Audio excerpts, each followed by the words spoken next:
tal? Muy buenas noches, 8:45, momento de las noticias. Mi nombre es Juan Carlos Sandoval y le presento nuestros titulares. Banco Industrial, siempre de tu lado, presenta los titulares.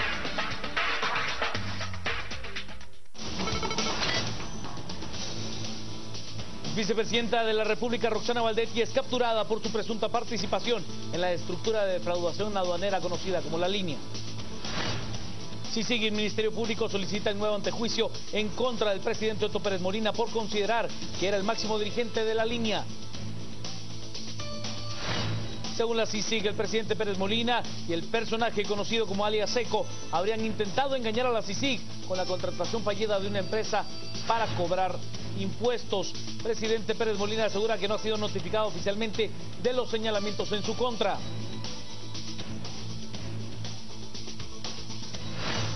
A nivel internacional, las principales agencias de noticias se enfocan en Guatemala y aseguran que el mandatario y la exvicepresidenta están acusados de actos de corrupción. Banco Industrial, siempre de tu lado, presentó los titulares. Comencemos con las noticias. Muy temprano, la Comisión Internacional contra la Impunidad en Guatemala, CICIG, y el Ministerio Público, consideraron una orden del juez competente para ordenar la captura de Ingrid Roxana Baldetti Elías. Además, solicitaron antejuicio en contra del presidente Pérez Molina, ambos implicados en el llamado caso La Línea. El titular de la CICIG, Iván Velázquez, explicó que en los allanamientos que se han realizado tras el desmantelamiento de la red delictiva conocida como La Línea, encontraron unas tablas de control de cobros de la organización, donde se señalaba que la semana del 26 de agosto al 6 de septiembre de 2014 cobraron 426.000 quetzales en sobornos. Tablas donde se codificaba como R1 la recaudación oficial o aranceles y R2 los sobornos. Estos cuadros para control de cobros y distribución de sobornos fueron elaborados por quienes tenían el control financiero de la organización. De acuerdo con estos documentos, el 50% de los sobornos era para la una y para la 2, y el 50% restantes para el resto de la estructura. Todas estas referencias al uno, al mero mero, al dueño de la finca, o a la 2, a la mera mera, a la dueña de la finca, a la señora, corresponden en nuestro análisis con la unión que da cada una de estas piezas en su articulación real al señor presidente de la República, Otto Fernando Pérez Molina, y esa es la razón para haber presentado la solicitud de antejuicio en el día de hoy, y a la señora Ingrid Roxana Baldetti Elías, que fue la razón por la que se pidió una orden de captura en su contra y que se hizo efectiva en la mañana de hoy. De esa manera, hasta el momento de hoy, encontramos que en toda la organización con sus beneficiarios, este es el organigrama, que hay en un nivel superior a Juan Carlos Monzón la participación, tenemos que decirlo, muy lamentable en la valoración que hemos hecho del señor presidente de la República y la señora Ingrid Roxana Baldetti. La CICIG y el Ministerio Público también descubrieron que el personaje identificado como ECO, aunque no era parte de la administración pública, tomaba decisiones dentro de la SAT. Una persona que no está vinculada con la administración pública, el señor González Álvarez, que no vinculada con la administración, tiene sin embargo, como se ve en el documento, una participación inclusive en la integración de los empleos de los cargos de la Superintendencia de Administración Tributaria, y que además coincide plenamente con lo que fue escuchado en todo lo que fue presentado el 16 de abril, lo que se obtuvo en las escuchas telefónicas, de manera que cuando en el análisis que se hacía en aquel tiempo se indicaba que tal persona debía ocupar tal cargo, que para la rampa debía ir tal que el administrador debería ser este otro. Todo era efectivamente concertado, pero además con una disposición o con una anuencia o con una autorización superior. Las noticias nacionales son presentadas por Azúcar de Guatemala.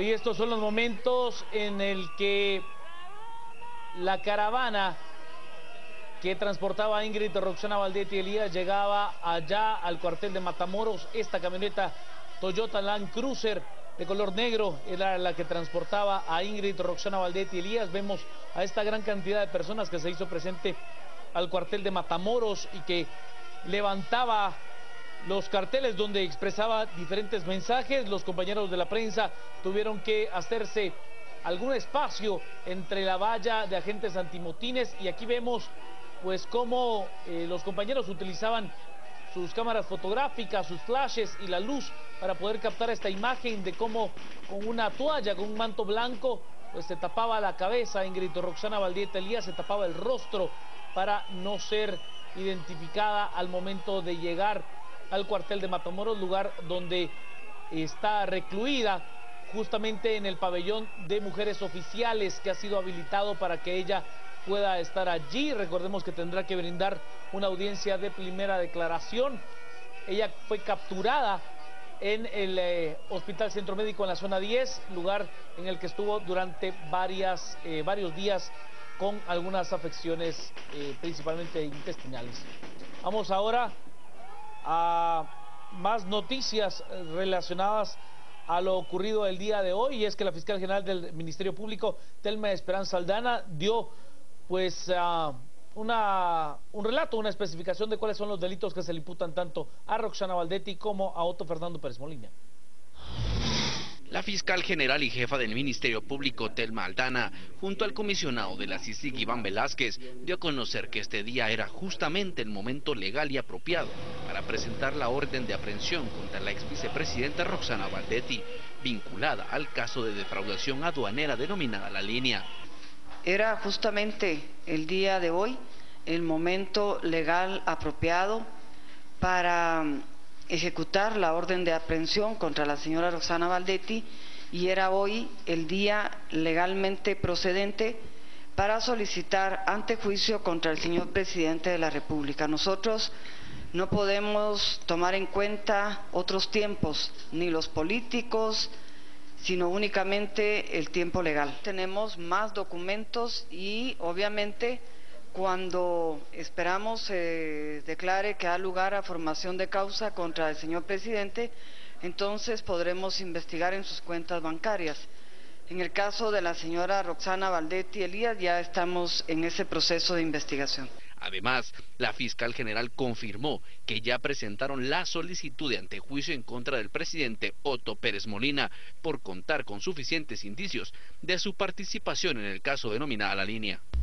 Hemos planteado antejuicio contra el señor presidente de la República por estimar también su participación en estas actividades ilícitas de La Línea.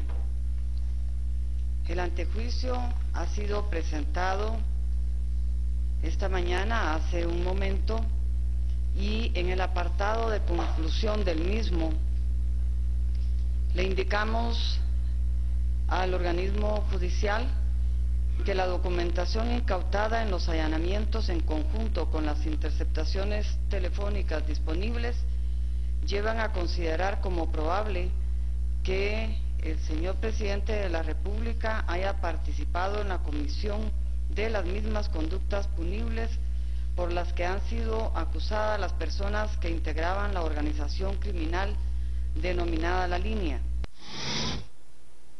Bueno, vámonos hasta el cuartel de Matamoros, y es que mi compañero Sergio Segueda tiene junto a él al abogado de Ingrid Roxana Valdetti Elías, Mario Cano. Adelante, Sergio, buenas noches.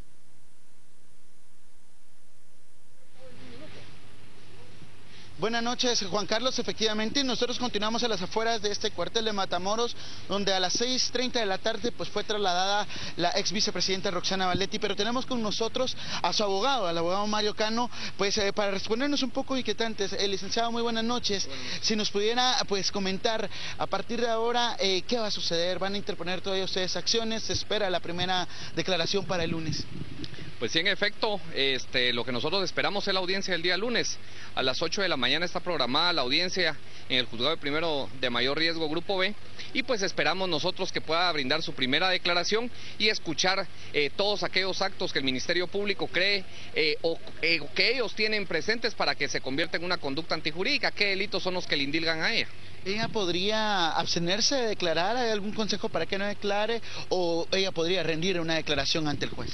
Pues mire, eso vamos nosotros a entenderlo al momento de la declaración del Ministerio Público, ver cómo se desarrolla la audiencia. Creemos nosotros y hasta el día de hoy sostenemos que esos indicios racionales los vamos nosotros a atacar dentro de una audiencia respectiva. Lo único que solicitamos nosotros al señor juez es esa objetividad, esa imparcialidad y esa independencia judicial por la cual está revestido. Licenciado, previo o luego del ingreso de Roxana Valdetti hacia este recinto, se indicó de que ella habría sido ingresado medicamentos. Si usted nos pudiera confirmar qué fue lo que sucedió luego de que ingresó a este lugar. Pues sí, en efecto, ella tiene aún medicamentos, los cuales son puestos por la vía intravenosa, todavía trae el suero ella, por lo cual nosotros sí solicitamos al señor juez de que en este tipo de situaciones también se le pudiera dejar ingresar su medicamento. Ella hasta le está no solo se le dejó ingresar, sino que ya se le está administrando también. ¿Van a solicitar ustedes que sea enviado a algún centro asistencial? Pues mire, yo creo que a partir del día lunes nosotros vamos a contemplar varias acciones de las cuales yo creo que cualquier detenido tiene derecho, y una de las cuales es garantizar su salud, el derecho a la salud, y por esa razón nosotros solicitaremos ante el juez de primera instancia lo que creamos pertinente. Muchísimas gracias, licenciado. Antes de regresar allá con ustedes, pues los manifestantes habían dejado ciertos mensajes que han sido lavados por elementos del ejército de este lugar, y eso es lo que se puede observar. Antes de irnos, pues no sé si se tiene todavía alguna pregunta con el licenciado Cano allá en el estudio principal. Sí, yo quisiera preguntarle al licenciado Cano cuáles son las razones legales de trasladar a Ingrid Roxana Valdetti Elías a un lugar que no ha sido adecuado para brindar prisión preventiva a ninguna mujer, y por qué no, como a cualquier otro ciudadano común, se le trasladó a la carceleta de la Torre de Tribunales o bien a el centro de Santa Teresa. Sergio.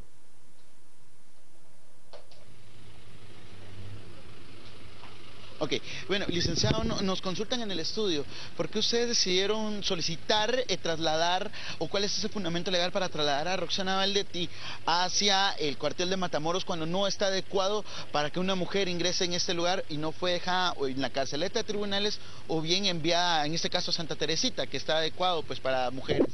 Sí, mire, solo déjeme decirle algo, ella no está recluida en el centro de detención Matamoros, sino que una instalación especial, la cual fue adecuada para mujeres. Recordemos desde que un inicio, la creación de la misma también se tenía contemplado, si el acuerdo gubernativo pues se amplía, al momento de poder recibir también mujeres. Entonces ella está en un lugar especial, totalmente aislado a la cárcel de Matamoros, y en ese lugar es donde permanece ella en este momento recluida, totalmente adecuado para que ella pues se encuentre no solo por su estado de salud, sino que se encuentre recluida con todos los derechos que le garantiza la Constitución. ¿De qué forma se adecuó eso? ¿Ustedes tuvieron acceso, solicitaron algo especial?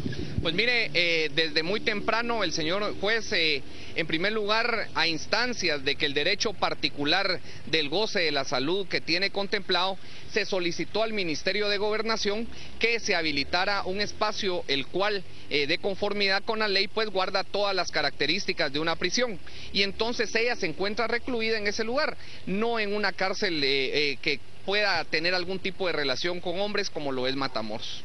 Muchísimas gracias, licenciado. Con esa información pues regresamos, Juan Carlos, con ustedes allá al estudio principal. Gracias, es mi compañero Sergio Cegueda desde el cuartel de Matamoros, donde entrevistaba al abogado de Ingrid Roxana Valdetti Elías, Mario Cano. Tenemos que ir a la pausa, siga con nosotros, estamos en Noticieros de Canal Antigua.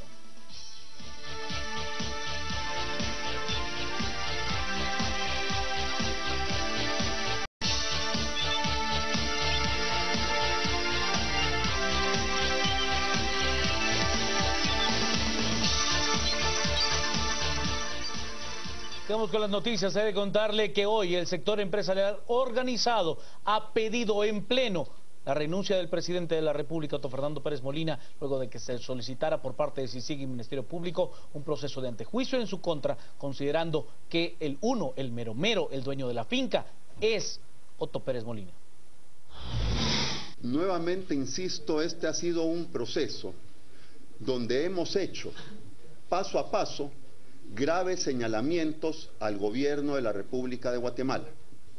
Y hoy, que la CICIG y el Ministerio Público presentan un expediente bien estructurado, como sucedió con la vicepresidenta de la República, consideramos que es el momento de pedir la renuncia del presidente de la República. Hemos señalado que las Cortes deben de cumplir con su función. Es algo que establecen las leyes y también en nuestros comunicados hemos sido enfáticos de exigirle a la Corte Suprema de Justicia que actúe con eficiencia, con transparencia y que otorgue una justicia pronta y cumplida. Estamos de acuerdo con todas aquellas manifestaciones pacíficas que no lesionen las garantías constitucionales de los guatemaltecos. Es así que apoyaremos cualquier manifestación que tienda a fortalecer el sistema institucional y democrático del país.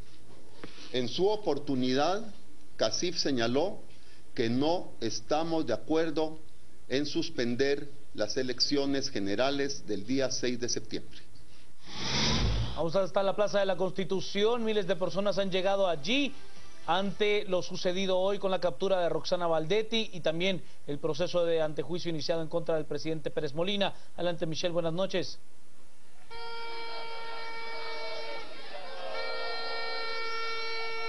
Muy buenas noches, así es, Juan Carlos.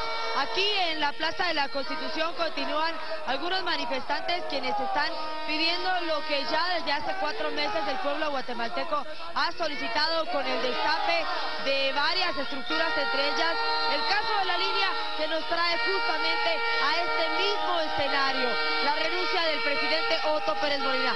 Ustedes pueden ver a continuación cómo continúan habiendo varios manifestantes.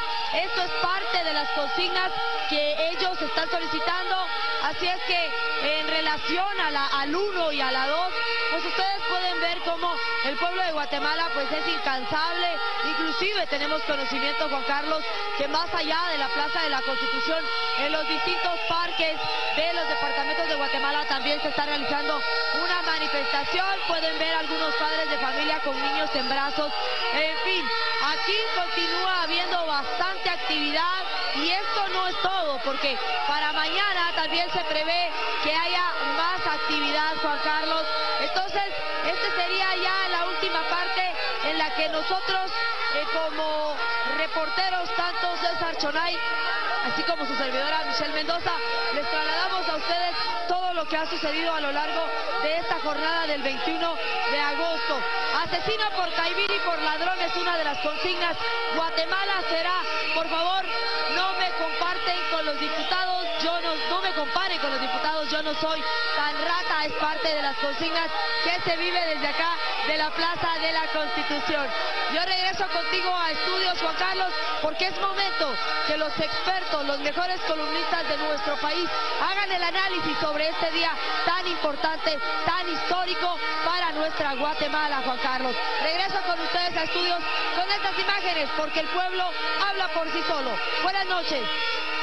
Gracias, es mi compañera Michelle Mendoza desde la Plaza de la Constitución y como ella bien lo refería, entraremos por supuesto al debate más importante de la noche a las 8:45, un equipo completo. A las 10 p.m. tendremos también a nuestro equipo completo.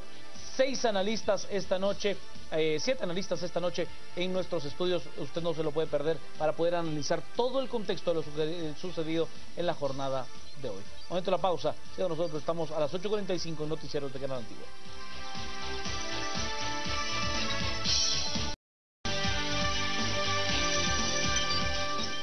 Bienvenidos a este segmento de entrevistas, pero no solo de entrevistas, sino que de análisis que hacemos los viernes a las 8:45, un día largo que hemos tenido el día de hoy.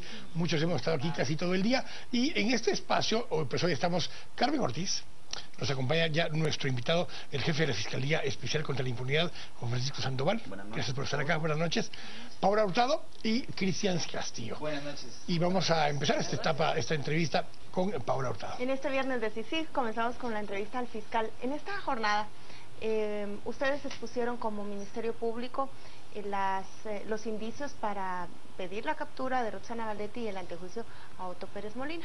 Pero nos preguntamos, hace varios meses, 3, cuando el mismo presidente utilizaba las declaraciones de la Fiscalía del Ministerio Público de que Roxana Valdetti no era parte de las investigaciones del caso La Línea, que no había ninguna vinculación que hiciera pensar que ella era parte de la estructura. ¿Qué cambió en estos meses para que hoy ella fuera capturada? Bueno, lo que cambió es que la investigación avanzó y se profundizó. En aquel momento las declaraciones que brindó el fiscal en ese entonces fueron descontextualizadas, a mi parecer. Sin embargo, el propio avance de la investigación determinó que la Fiscalía con el acompañamiento de la Comisión Internacional contra la Impunidad profundizó en la investigación, porque corroboró lo que en aquel momento eran solo interceptaciones telefónicas, fue contrastado con los hallazgos en los distintos allanamientos efectuados, y el análisis de esa información permite obtener algún resultado que pues nos da a este momento los indicios racionales para considerar que esta persona puede estar involucrada en los hechos. Fiscal, para que la gente entienda un poco mejor, esos hallazgos de lo que usted puede hablar abiertamente, ¿qué encontraron? Aparte de escuchas telefónicas. Para que se pueda entender, ¿verdad?, la población, en algunas escuchas telefónicas se hacía mención de personas, de palabras, por ejemplo, la 1, la 2, sin embargo eso fue cotejado con hallazgos de documentación, de información que fue ubicada en los distintos allanamientos realizados y perfectamente permite confirmar esa información, que por ejemplo al hacer referencia a la 2, pues se referían a la señora vicepresidenta, en ese entonces vicepresidenta de la República. Me parece que también hay dos elementos que quedan como en el aire, señor fiscal. Uno, dos prófugos de la justicia. El exsecretario privado de la vicepresidenta, Luis Mendizábal. ¿Qué ha habido en esa línea? ¿Cuáles han sido los avances que se tienen en torno a estos dos personajes que podrían en alguna medida también arrojar información importante para el proceso y para lo que está sucediendo en las investigaciones? Bueno, respecto de eso, el Ministerio Público en su oportunidad realizó su labor, ¿verdad? Solicitó las órdenes de detención por considerar que existían esos indicios. La responsabilidad de la detención de una persona corresponde a otra autoridad, en este caso al Ministerio de Gobernación corresponderá ubicarla. Al presentarla a los tribunales de justicia, pues la Fiscalía pues tendrá que realizar la labor. En cuanto a la ubicación de ellos, considero que no soy yo la autoridad indicada. En este proceso hay también ya algunos testimonios de algunas de las personas que han sido o que estaban ligadas a procesos desde la primera instancia, el 16 de abril, o simplemente seguimos con la parte documental y las escuchas y los correos y textos que ustedes habían logrado obtener. No es que sigamos o simplemente con esa parte, por el contrario, lo importante de esta investigación es de que no dependemos de testimonios. Depender de un testimonio, pues los testimonios son volubles. Por el contrario, aquí, como le indico, la prueba científica es contrastada con los propios hallazgos de la investigación. Es decir, se puede confirmar para este momento procesal toda la situación que en el momento de que fueron las primeras detenciones nos la confirmaron esos propios hallazgos. No es solo simplemente lo que se escuchó algún término, por el contrario, eso tiene el soporte de la propia investigación. Yo tengo una duda respecto a todas las pruebas que presentó esta mañana la CICIG. Hubo dos tipos de documentos que a mí me llamaron mucho la atención. Algo que no me quedó claro es el tema de los boletos, qué era lo que implicaban los boletos que encontraron y que producción los estaba proyectando hace un momento. Y lo otro, esta tabla de control de recaudación en donde se llevaba las cuentas de cuánto ingresaba, cuánto ellos decidían que iba a pasar al fisco, cuál iba a ser la ganancia y cómo esa ganancia se iba a distribuir.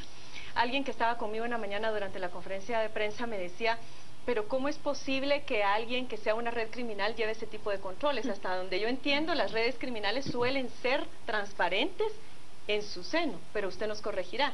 Entonces son esas, los boletos y estas hojas de control. En cuanto a los boletos aéreos, la importancia de resaltar es que un boleto aéreo es algo muy personal o que lo involucra a usted con personas que son cercanas. El hecho de la aparición de boletos aéreos en las oficinas del señor Salvador Estuardo González, boletos aéreos pertenecientes o que fueron utilizados por el señor actualmente presidente de la República y la entonces vicepresidenta, indican de que ellos estaban vinculados. Eso lo que hace para la investigación es vincular, efectivamente se corrobora de que tenían un vínculo.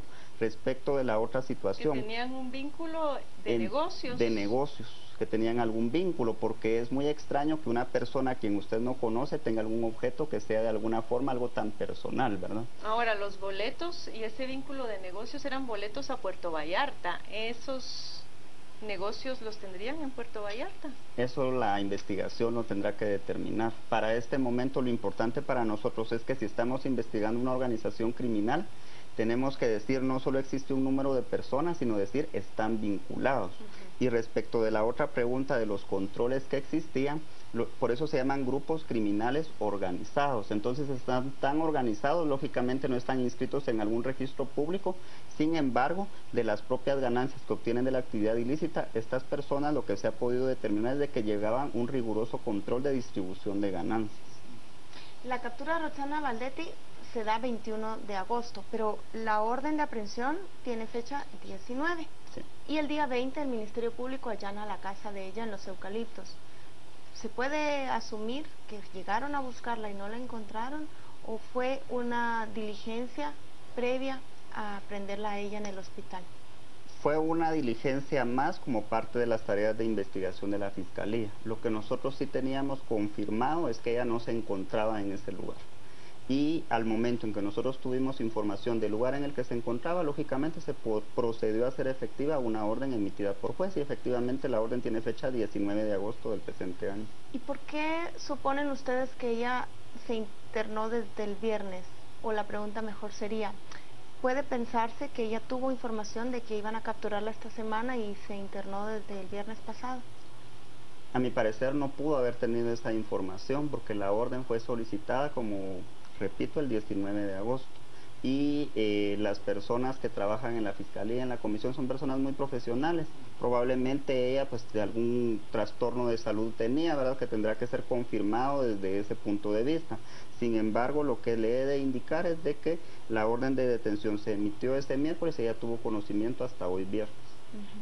¿El Ministerio Público tiene alguna posición respecto de que sea trasladada a una cárcel que no es apta, en este caso, para damas? Es decir, se traslada a una cárcel que se crea para personalidades, pero que no está acondicionada para mujeres. ¿Hay alguna posición del Ministerio Público respecto a esto? Mire, esa es una responsabilidad que constitucionalmente le corresponde al sistema penitenciario. Y considero que lo importante en este momento no es dónde esté, sino que se garantice la seguridad para ella y la seguridad para el proceso, ¿verdad? Eso es lo más importante, porque si el sistema penitenciario la envió a ese lugar con orden de juez, es porque ya tenía las condiciones del lugar. Tenemos que se ha bancarizado el proceso. Como decía Carmen en su momento, no eran necesariamente traslados en efectivo y demás. Se bancariza desde que se habla de abrir las 4 cuentas. De las 4 cuentas se empieza a depositar en cuentas de los beneficiarios, como lo hemos visto hasta ahora. Fueron reportadas en su momento como transacciones sospechosas, como UTS, estas actividades de parte de los bancos hacia la IBE, y hay un seguimiento de esas transacciones sospechosas. Es parte de la investigación que la Fiscalía que tendrá que seguir desarrollando. De momento lo que nosotros podemos presentar es lo que se dio a conocer en la conferencia de prensa. Por otra parte, en la audiencia de primera declaración pues tendrán todos los elementos necesarios para que puedan defenderse, y en el plazo de investigación pues tendrá que concluir ese proceso, ¿verdad?, para determinar cómo fluyó el dinero y cuál fue el destino final. Hay algunas dudas en torno a que si con estos delitos que ahora se le está acusando a ella y que promueven y concretan su captura, hay quienes piensan que con eso es suficiente para extraditarla. Al parecer hay una solicitud de extradición que se está gestionando en Miami, Florida. ¿Tiene alguna relación? ¿Son dos procesos distintos? Me gustaría que nos explicara un poco eso. Es decir, ¿tiene relación o es un proceso de investigación aparte el que se está llevando en Estados Unidos y cómo afecta ahora la captura de Roxana Valdetti? Bueno, en primer lugar desconozco si existe alguna investigación en otro país. En segundo lugar, hasta el momento no hemos tenido conocimiento de algún requerimiento de alguna autoridad de otro país. Y en tercer lugar, si otro país requiere, por ejemplo, la extradición en el caso de ella, es porque cometió ilícitos en ese país. Los ilícitos que el Ministerio Público por los cuales se solicitó la detención de la persona es porque fueron cometidos en territorio nacional y que es una situación totalmente independiente o distinta. Podría en algún momento vincularse si es que se da la situación, sin embargo, concretamente la Fiscalía, esta es la solicitud de la que tiene conocimiento. Pero en determinado momento, por ejemplo, si se conociera que efectivamente hay una solicitud de extradición, entiendo que Roxana Valdetti no podría ser extraditada hasta que no resuelva su situación particular acá en Guatemala. Sería muy aventurado dar una conclusión al respecto en este momento, ¿verdad? Porque eso es una hipótesis o alguna inferencia que puede resaltar de la situación. Sin embargo, si vamos al estricto texto de la ley de extradición y del propio tratado entre Estados Unidos y Guatemala, lógicamente primero tendría que solventar su situación jurídica acá en Guatemala, y de eso la propia sociedad tiene conocimiento de antecedentes, ¿verdad? Que han sido expuestos públicamente. Podría ser un poco como el caso de Alfonso Portillo, ni siquiera un poco, igual. Alfonso Portillo, si hubiera sido condenado por peculado aquí en Guatemala, habría tenido que cumplir su condena antes de que Estados Unidos tuviera oportunidad de extraditarlo para juzgarlo allá. Sí, en el fondo los hechos son distintos y me atrevo a externar alguna opinión al respecto porque participé en ese proceso y efectivamente él fue extraditado hasta que solventó su situación jurídica en Guatemala. Exactamente. Entonces interpreta también, o al menos la mesa, no le pedimos a usted que lo afirme, que Guatemala ha decidido juzgar aquí a Roxana Valdetti antes que Estados Unidos intervenga y intente juzgarla allá en su territorio. Como usted indica, es la opinión de la mesa. La opinión de la mesa.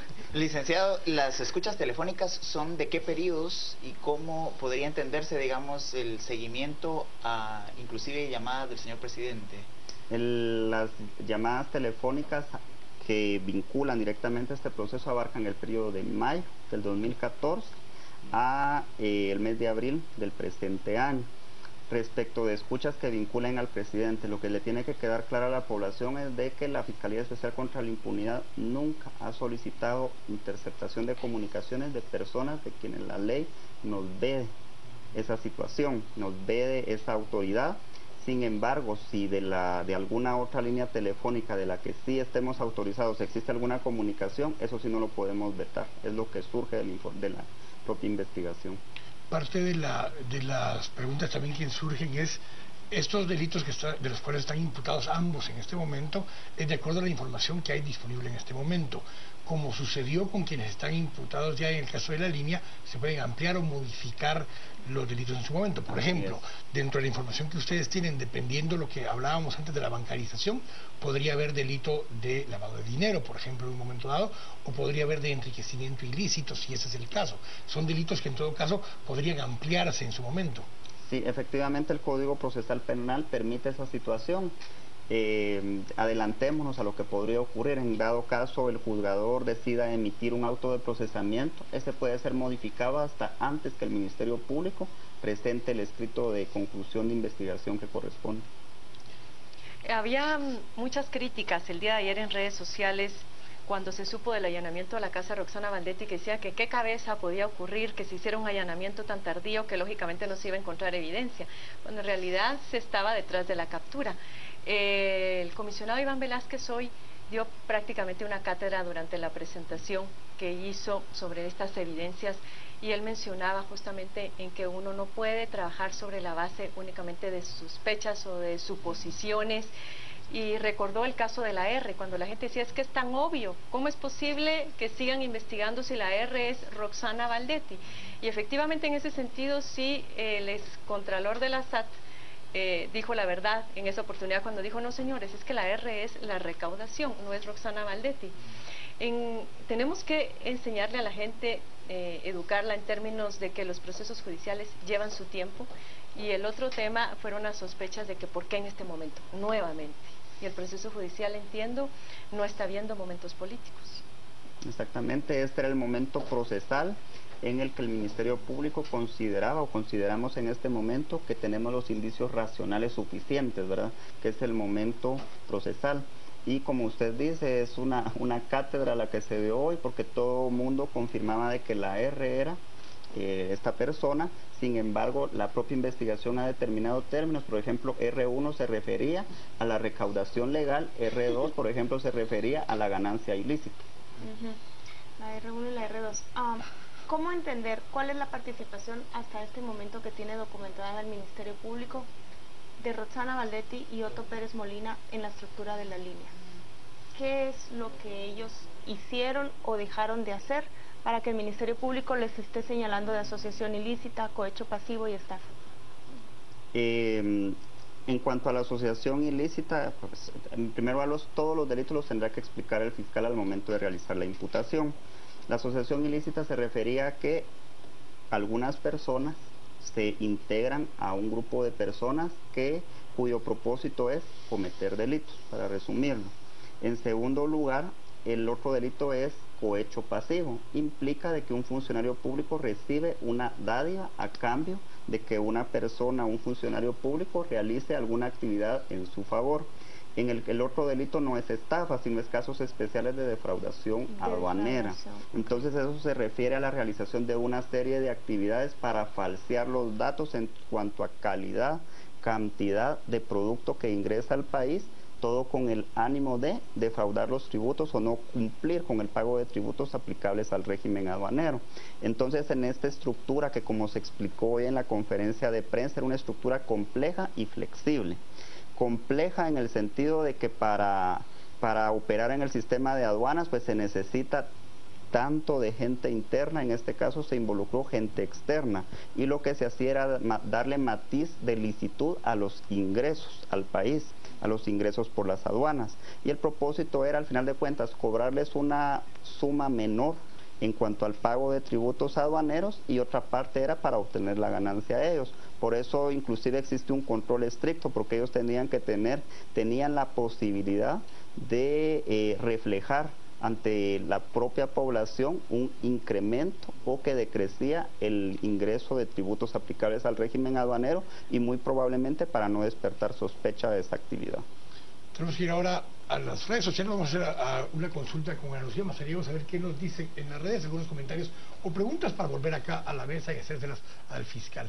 Ana Lucía. Hola, ¿qué tal, Quique? Buenas noches a todos los que están en esta ocasión a las 8:45. Hay bastante participación en esta ocasión en redes sociales, y algunos de los comentarios más importantes o que destacan son los siguientes. Brendita dice, cae Baldetti, falta mucho, pero hoy se dio un gran avance, aún hay esperanza, Guatemala sigue adelante. Jovas Quijas dice por su parte, por favor, renuncie, tenga dignidad, diciéndole al presidente de la República. Luis Eduardo Muñoz dice, Quique, digan algo sobre los bancos que permitieron esos grandes movimientos de dinero y no denunciaron nada. También Jennifer Guzmán dice, ¿por qué el trato preferencial si es peor que otros delincuentes? Es porque tiene para pagar, el dinero es nuestro, enfatiza. Jennifer García por su parte dice, si Baldetti tuviese un juicio y le dan una condena, puede ser extraditada. Ya se había estado discutiendo este mismo tema en el programa de hoy. No creo, ella ya sabía, por eso se fue al hospital, haciendo un poco referencia a los comentarios que se han venido discutiendo en esta ocasión en la mesa de a las 8:45. Paola Mota Cabrera dice, para mí que hay un soplón en la CICIG y el Ministerio Público que le avisó a Baldetti. Funken dice, lo mejor para la ansiedad y gastritis es la verdad, así libera su alma presa, pero libre. Ruth Guevara dice, un tour por todas las cárceles a ese par de delincuentes de Otto Pérez Molina y también de Baldetti. Por su parte también Salvador Cruz dice, 110 puntos a la CICIG y el Ministerio Público. Ahora sigan con todos los diputados corruptos y muchos más presidenciables. Víctor Lo dice, ojalá investiguen CICIG, también a los amigos cercanos de Luis Ben Mendizábal, entre ellos también Arzu. Esos forman parte de algunos de los demás comentarios que se han venido ya conociendo en redes sociales. Por favor, siga participando con nosotros y recuerde que más adelante a las 10 p.m. los estaremos esperando el elenco completo, todo el equipo de analistas de a las 10 p.m. Seguimos también en este espacio para conocer un poco más de este mismo tema. Alguna de los comentarios, eran más comentarios y aportes, pero sí. No sé si Cristian tenías algo. Sí, me parece que va amarrado al tema de uno de los tweets que tiene que ver con los bancos. ¿Hay alguna precisión del monto que se defraudaba, una aproximación al monto que podría haberse defraudado por esta estructura? Como recalcando lo que decía el Comisionado Internacional contra la Impunidad, que fue parte de lo que dijo, en el momento en que se tenga una cifra exacta o estimada, lógicamente se dará a conocer en el propio proceso y por supuesto la sociedad podrá auditar esa situación. Tal vez lo último, por el proceso del antejuicio, porque nos hemos enfocado mucho al proceso en contra de Roxana Valdetti, pero en paralelo al proceso que ya se siguió hoy, el que se fue a la prisión preventiva, en este caso Matamoros, al pabellón de mujeres de ahí del fuerte de Matamoros, y vuelve el lunes a primera audiencia. Ahora continúa el proceso para el antejuicio contra Otto Pérez Molina. ¿Qué acompañamiento se le da en este caso a ese antejuicio? El anterior no era una denuncia de ustedes, era una denuncia del diputado Amílcar Pop. En este caso sí es de ustedes. ¿Qué acompañamiento dan ustedes a presentar esto a la Corte Suprema de Justicia para que se haga la solicitud del Congreso de la República?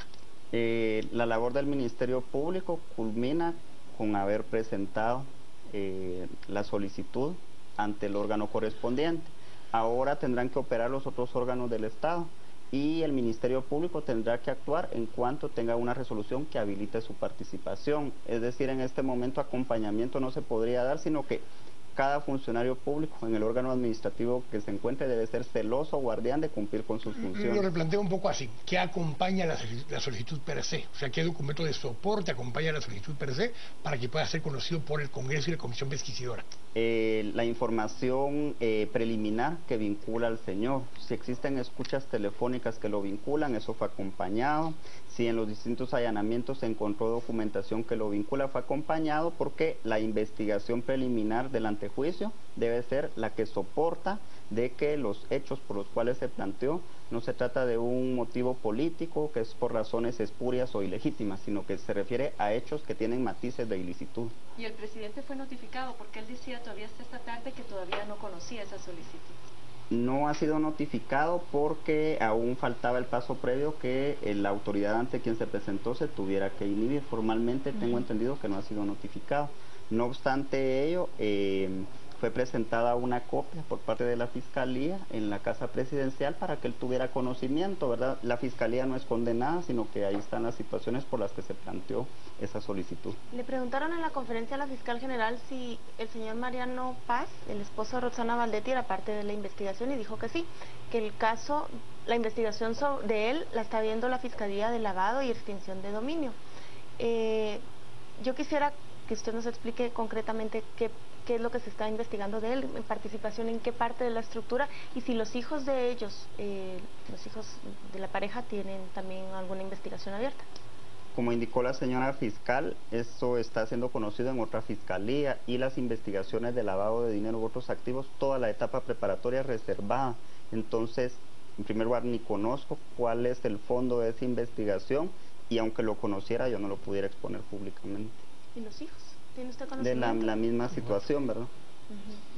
¿Hay algunos otros actores involucrados en la estructura de la línea que estén siendo investigados y que todavía se continúe con órdenes de captura en torno a esos liderazgos o perfiles? Quisiera aprovechar esa pregunta para especificar las 22 empresas que mencionó hoy el comisionado en la conferencia de prensa. Efectivamente, se indicó algunas empresas sin indicar nombres y la investigación continúa. Hay personas pendientes de detención, entonces eso habilita para que la misma continúe, y el propio análisis de investigación, que al concluir tendrá que hacer relación a las personas ya involucradas, pero aparecen más nombres, entonces la investigación continúa. Yo creo que tenemos que ir al corte. pero si tiene todavía algo adicional antes, lo vemos al corte, porque así también vamos a despedir al fiscal. Yo creo que el fiscal necesita descansar. Necesita descansar y las preguntas que tenemos no nos las va a responder. Ya topamos en lo que nos ya puede topamos decir. El límite, yo creo que ya quedó obvio. Muchas gracias, señor fiscal. Francisco, por habernos acompañado. Vamos a estar pendientes de los avances el día lunes de la primera audiencia, así que gracias por habernos acompañado en este espacio.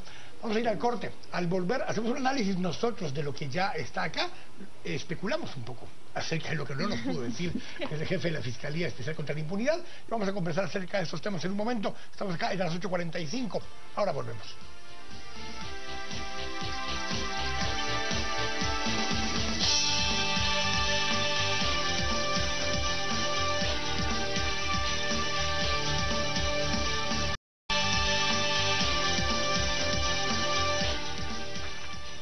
Escuchábamos en el segmento anterior a Juan Francisco Sandoval, el jefe de la Fiscalía Especial contra la Impunidad. Y ahora en este segundo segmento vamos a hablar sobre la información que nos ha dado y también de dos panoramas que se abren a partir de la captura de hoy y de la solicitud del Ministerio Público de antejuiciar a Otto Pérez Molina. Uno es qué va a pasar con Roxana Valdetti. Sabemos que está ahora en el cuartel militar de Matamoros y el lunes tiene una audiencia de primera declaración a las 9 de la mañana. El presidente de la República se ha abstenido de dar declaraciones, apenas dijo que va a dar la cara en una actividad en Zacapa, pero no se refirió específicamente a su caso, a la posibilidad de que el Congreso de la República lo despoje de su inmunidad y él vaya a ser investigado y tenga que responder por las imputaciones que le hagan en el caso de la línea. Comencemos, si quieren, hablando de Roxana Valdetti. ¿Cuál es la previsión inmediata que ustedes ven de esa primera audiencia y de las indicaciones que le va a hacer el fiscal? Bueno, yo creo que va a ser muy difícil que con todas las pruebas que se presentaron hoy, más otras adicionales que ellos hubieran podido presentar y que no fueron de conocimiento público, va a ser muy difícil que la señora Valdetti pueda dilucidar su situación en el corto plazo. Vemos que han sido meses de investigación. Hoy la presentación iniciaba dando una especie de contabilidad sobre todos los medios de prueba y decía la CICIG 88.920 sesiones de intercepción telefónica. Casi 6.000 correos, 175.000 documentos, 17 allanamientos, 650.000 folios. Es decir, contra toda esa documentación estamos ante un caso muy complejo, pero al parecer muy bien sustentado. Yo no creo que en esta ocasión, valiéndose de algún tipo de recurso legal, ella pueda salir de la cárcel. Los delitos por los cuales se le acusan en este momento son delitos muy serios, que van desde los 5 a los 10 años y que no tienen medida sustitutiva y que son acumulables. Es decir, que los años que ella tendría que permanecer en prisión serían bastantes. A mí, con todo lo que acaba de decir Carmen, una de las cosas que más me llama la atención es como el escaso personal, porque realmente es escaso personal, con el poco equipo en algunos casos, tanto el equipo de la FESI como los equipos asignados de parte de CICIG, porque tampoco creamos que son ejércitos de personas. Revisar todo eso que acabamos de hablar, escuchar todos estos materiales o leerlos, porque muchas veces ya no es escucharlos, pero leer las transcripciones. Es un trabajo minucioso, de detalle, de armar los rompecabezas, de pegar los ciclos y las direcciones en las que va toda esta información.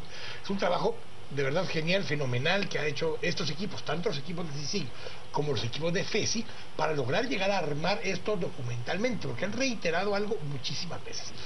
Lo que está fundamentando todas estas acusaciones son documentos, son pruebas, son indicios que se van pegando uno con otro conforme los van encontrando, que tienen coherencia. Y no dependen exclusivamente, como en otras ocasiones, en años anteriores, casos de CICIG, de colaboradores eficaces o de información que hubiera dado a alguien que quería salvar un poco su pellejo y entregar a alguien más. Algo terminará viendo de esto, que termina validando lo que encontraron en documentos. Pero el trabajo documental de montar estas estructuras, de encontrar esos cuadernos, las preguntas que hacían Paola y Carmen con respecto al cuaderno donde está anotado las cuentas, las chequeras, y el equipo de especialistas para ir descifrando todo eso. Es impresionante el trabajo que se ha hecho en ese sentido. En ese sentido yo quisiera agregar que esto viene como a calmar la ansiedad que había en la población, porque ya la población estaba como muy tensa de ya hubo señalamientos, ya se hicieron algunas capturas, ya hubo señalamientos inclusive en contra de la vicepresidenta, pero no pasa a más. la gente estaba como muy atenta a cuándo la capturan, cuándo inicia el proceso judicial, etcétera. Me parece que las dos intervenciones de los colegas nos trasladan un mensaje de tranquilizar el proceso, el momento procesal, decía el señor fiscal, el momento procesal era el justo, el óptimo, y esto nos lleva a que el proceso debe continuar con la dinámica que escapa a los momentos políticos, como ya bien Carmen lo señalaba, pero también escapa a la presión y a la ansiedad que hay de la sociedad de que se empiece el castigo en contra de los corruptos. Sin embargo, esto viene a fortalecer la unión de diferentes espacios que han seguido exigiendo que se aplique justicia, y ahora que se pide la renuncia del presidente. Esto le da un nuevo empuje a la demanda, toda vez que las implicaciones pueden alcanzar inclusive al presidente. Pero yo la gran duda que me queda, a pesar de que me dicen, me detallan, me enlistan los documentos, los medios de prueba, correos, interceptaciones telefónicas, incluso acá el fiscal nos decía, el fiscal cuando presente las imputaciones en su momento va a dar a conocer por qué al presidente le señalan de cohecho o a la ex vicepresidenta de asociación ilícita. Es decir, en este momento no sabemos cómo se asociaron con Juan Carlos Monzón y con Salvador González. No sabemos ese cohecho, hasta dónde llegó el beneficio que recibieron. ¿Y cuándo empezó? Porque había sospechas incluso que había sido antes de la campaña electoral. ¿De qué dimensión es la 2011. participación del binomio presidencial en la estructura del caso de la línea? ¿Durante cuánto tiempo y hasta cuándo? ¿Y cómo defraudaron ellos también al Estado? Es la gran incógnita que yo tengo en este momento. Y mi previsión era, al menos yo como ciudadana pensaba que no iban a abrir investigación en este periodo de gobierno donde pidieran la captura de Roxana Valdetti. Pensé que esto se iba a quedar hasta que el presidente terminara su mandato y que le iban a abrir investigación a los dos y iban a pedir la captura cuando los dos estuvieran despojados de inmunidad. Lo que a mí me sorprende de hoy es, quiere decir que Guatemala está diciendo, Estados Unidos no se la va a llevar antes de que nosotros la juzguemos y la sentenciamos, si es posible. Yo no sé, yo no estoy tan segura como de esa afirmación. Porque yo pensaba que iban a esperar que Estados Unidos yo creo que primero más información iremos conociendo en el camino durante la investigación, porque en una conferencia de prensa que dura una hora es imposible tener todo el detalle de esto. Yo creo que esto lo vamos a ir conociendo en el futuro. Y yo sí estaba convencida de que esto podía suceder en cualquier momento, porque yo sí le he creído al comisionado, inclusive cuando hablamos con este señor Ugaz de Perú en esa entrevista sobre los tiempos de la judicatura y los tiempos políticos, él volvió a insistir en que los tiempos de la justicia son distintos y completamente aparte, y no están considerando momentos políticos particulares. Eso se ha dado así inclusive en las investigaciones en Brasil, y mencionó que así se había dado en Perú. Entonces, con lo cual yo creo que sí hay coincidencia y que no tenemos que pensar o verlo con sospecha. Y es un poco la línea en la que venía Cristian, porque decía, bueno, esto oxigena al movimiento ciudadano, a los reclamos y demás, pero no es bueno, vamos a hacer esto ahora para poder devolverle aliento y oxígeno a las manifestaciones. No, obviamente se los da, pero no es ese el objetivo. El objetivo es seguir en los tiempos de la justicia, en los tiempos judiciales, y si eso coadyuva a esto, y si esto era, voy a decir una fecha, y si esto era el 4 de septiembre, o sea, dentro de 15 días, dos días antes de las elecciones, o era 2 días después de las elecciones, probablemente ahí en ese momento la consideración hubiera sido otra, en decir, bueno, la orden de captura se puede fugar, puede irse y demás. Pero hay una cosa también curiosa, se lo preguntaba a Paola, yo por eso decía, y no lo digo por introducir morbo a esto, cuando decía vamos a especular es porque el fiscal no nos podía decir ciertas cosas. Por ejemplo, sabemos que solicitaron la orden de captura el 19, o sea, el día antes del allanamiento. Así es. Quiere decir que no es que encontraron cosas en el allanamiento que los llevaron a la captura. No. Ya habían pedido la captura antes del allanamiento. Ahora bien, es probable que en el allanamiento, por poco que hayan encontrado, son cosas que les pueden ayudar a terminar de armar ciertas estructuras de aquí en adelante. De las 88,000 escuchas, habían 66,000. Casi 89,000. Y habían 66,000 para el día 16 de abril.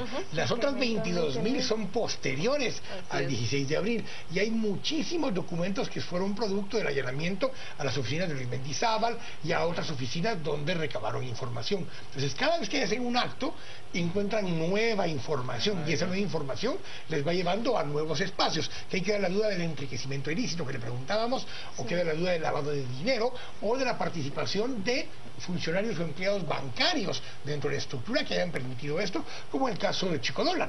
Finalmente sí había una gerente de una agencia bancaria vinculada al caso. Hablemos de Otto Pérez Molina. CACIF pide hoy la renuncia. La misma cúpula empresarial que parecía darle el apoyo, el respaldo al presidente Pérez Molina para que terminara su periodo, hoy convoca una conferencia de prensa de urgencia y dicen y se unen al renuncia ya. ¿Cómo lo ves, Cristian? Primero, tardío, es una decisión tardía, toda vez que hay meses en los cuales diferentes organizaciones que presumían, y había una presuposición de base, que el caso de la línea iba a alcanzar al presidente de la República. Ahora queda prácticamente en evidencia esa hipótesis, y muchas organizaciones insistieron en que debía renunciar al presidente principalmente por la dignidad del cargo, ya no por la dignidad personal. Sin embargo, esta decisión viene a fortalecer esos posicionamientos de solicitud de renuncia. Me parece que la renuncia al presidente podría en alguna medida descompresionar la tensión social que hay en este momento, porque el renuncia ya del presidente se instala después de la renuncia de la vicepresidenta y se ha mantenido vigente a la par de el pedido de reformas a la ley electoral y de partidos políticos, a la par de otros posicionamientos y otras demandas de los diferentes sectores sociales.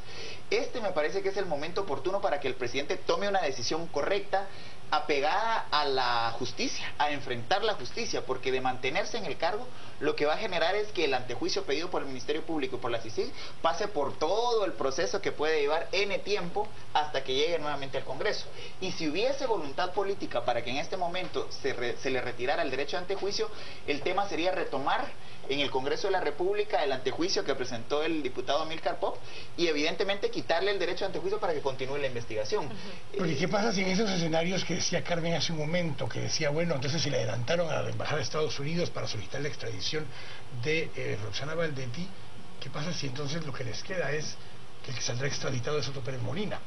Y porque el tema del lavado de dinero, que es el delito por el cual en todo caso se iban a perseguir a cualquiera de ellos en primera instancia, se da cuando se saca dinero de Guatemala, se transfiere en dólares a otro país, no importa qué país haya transferido, una vez sea en dólares pasa por el SWIFT o por el ABA que está en el Federal Reserve en Nueva York, y el dinero pasa por Estados Unidos. Lo dejo solo como inquietud porque vamos a ir a las redes antes con Ana Lucía para que nos comente algunas de las preguntas, algunos de los comentarios que nos están haciendo desde las redes, y volvemos acá para comentar al respecto. Ana Lucía. Gracias, Kike. Así es, hay mucha participación, como les decíamos. Seguimos todavía recibiendo bastantes comentarios que están en parte alabando o agradeciéndole también a la CICIG y al Ministerio Público la obra de este día. Anonymous Guatemala está tuitando con nosotros. Dice, ahora más que nunca pedimos la renuncia Otto Pérez Molina. Convocamos para marcha de antorchas para el 22 de agosto. Ustedes pueden buscar la imagen y los detalles de este evento. Es que será el sábado 22 de agosto a las 4 de la tarde en la Corte de Constitucionalidad. Además, Mildred Medina también dice, ahora esperemos que no dejen de lado lo del Tribunal Supremo Electoral, que cumpla la ley, retirando al líder, UNE y Partido Patriota de las elecciones. Mario Monterroso dice, yo nunca pensé que en Guatemala no se iba a denunciar a una política tan poderosa como Valdetti, siendo en ese entonces la vicepresidente. Randolfo Muñoz dice, aún falta mucho por hacer, los eventos de este día dan pauta a especulación. Juan José López Torres dice, Estados Unidos ya dejó en claro que con la CICIG no tolerará algo que debieron resolver las autoridades locales. Veneno Leiva dice, Guatemala libre. Amatitlán repudia la corrupción y nos muestra una fotografía con un cartel que dice, yo digo no a la impunidad en Guatemala, Guatemala libre. Danilo Ramírez dice, señores, el pueblo no quiere elecciones, se puede incluir a Telma como candidata, la queremos de presidente, dice, sin duda alguna, como les decía, agradeciendo la labor de Telma Aldana y también de Iván Velázquez. Rolando Herrera, por su parte, dice, qué bueno que ahora sí la capturaron, u ojalá que se cumpla la ley y que devuelva lo que se robó. Esa es una de las peticiones más vistas en este día, que hacen referencia no solo a que qué bueno que haya sido capturada la vicepresidente o que cumpla con su condena, sino que además devuelva todo lo robado. Eso es lo que dicen los ciudadanos guatemaltecos. Quique, regresamos contigo. Todo este dilema, todo el esquema que nos están planteando, hay un poco de todo.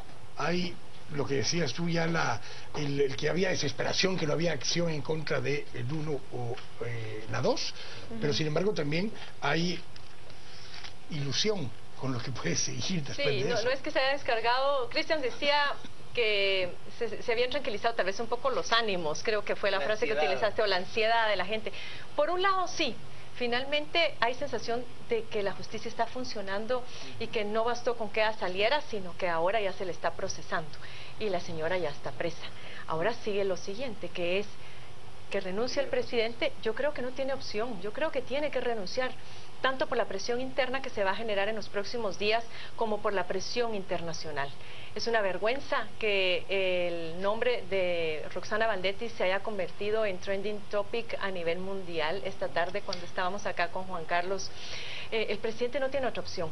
Y si él todavía así se aferrara al poder, los congresistas van a tener que revisar su decisión, la decisión de no haberle querido retirar la inmunidad. Esta vez van a tener que hacerlo precisamente por eso. Si las pruebas son más contundentes, de la denuncia y de la solicitud de antejuicio a Amílcar Pop, argumentaron que no podían darle el antejuicio sobre la base de recortes de periódicos. Claro. Bueno, señores, estos ya no son recortes de periódicos, es que aquí hay evidencia fuerte, hay evidencia sólida, con lo cual no habría razón para no retirarle Aparte, el presidente perdió sus apoyos. El CACIF hoy le dice ya no más. No nos interesa más la institucionalidad que defendimos hace 2 meses cuando le respaldamos a usted. Pidieron la renuncia de Baldetti y se dio. Ahora están pidiendo la renuncia de Topermina. Sin embargo, yo creo que el presidente se va a aferrar con las garras hasta donde pueda y va a ser a patadas, que lo va a tener que sacar el pueblo, el Congreso, la CICIG, lo que sea, porque el presidente no tiene, al menos no ha mostrado ninguna intención de aflojar. Ilegitimidad, ya no tiene legitimidad.